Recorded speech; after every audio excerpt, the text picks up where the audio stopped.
नमस्ते मित्रांनो, गेल्या 2-3 दिवसापूर्वी एक नवीन क्लायंट आला.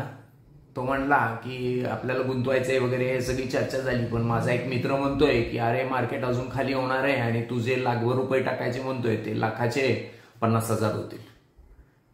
मी त्याला सगळे डिटेल समजावून सांगितले. त्याला हे सांगितलं की मागच्या 5-10 वर्षाचा रेकॉर्ड काय, कशा पद्धतीने चालतं मार्केट, चढ उतार कसं होतं आणि दर महिन्याला, दर वर्षाच्या पद्धतीने जर ऑन अँड ॲव्हरेज जर आपण बघितलं तर ह्या वर्षी जरी -10 असेल तर पुढच्या वर्षी ते प्लस असू शकतं. पण ऑन अँड ॲव्हरेज मार्केटने मागच्या 10, 20, 40 वर्षाचा अनुभव बघितला तर 12 ते 15% रिटर्न दिलेले आहेत. पण तरी तो त्याला तयार होईना. मग मी त्याला एक ऑफर दिली. मी त्याला ऑफर ही दिली की मी 1 लाख रुपये तुला देतो, तू 5 वर्षानंतर त्या 1 लाखाचे 50,000 रुपये करून दाखव. जर तसं झालं तर मी तुला 1 लाखाचे 2 लाख देईल. पण जर तसं नाही झालं तर मात्र तू ते 1 लाखाचे जर थोडे जरी वाढले पैसे, 1 लाखाचे 50,000 झाले नाहीत तर मात्र तू मला 2 लाख द्यायचे.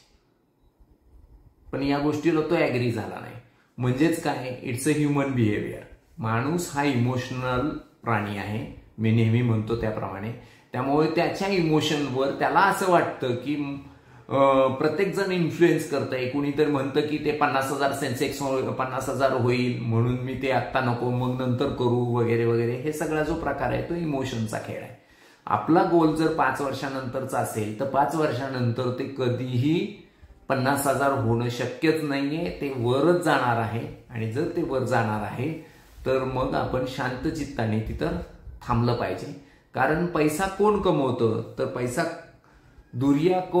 पैसा कोण कमवतं तर जो लॉंग टर्म मध्ये टिकतो. म्हणजे त्याच्यासाठी एक कोट आहे की हिंदी मधला कोट आहे, मी तुम्हाला मराठीत सांगतोय. कोट असा आहे की जर तुम्हाला लांबपर्यंत जायचं असेल तर चालत राहणं गरजेचं आहे.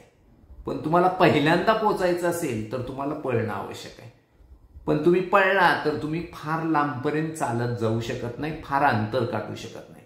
सेम थिंग इथं आहे की मला जर 20-25% 30% मार्केट न्यू रिटर्न द्यावा असं वाटत असेल तर तुम्हाला पळावं लागेल. पण ते लॉंग टर्म साठी तेवढं मिळू शकणार नाही.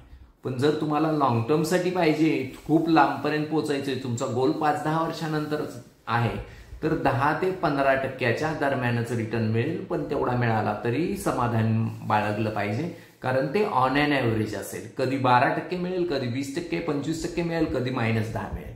पण ह्याचा ॲव्हरेज मला 10 ते 15च्या आसपास मिळाला तरी समाधान मानलं पाहिजे. थँक्यू.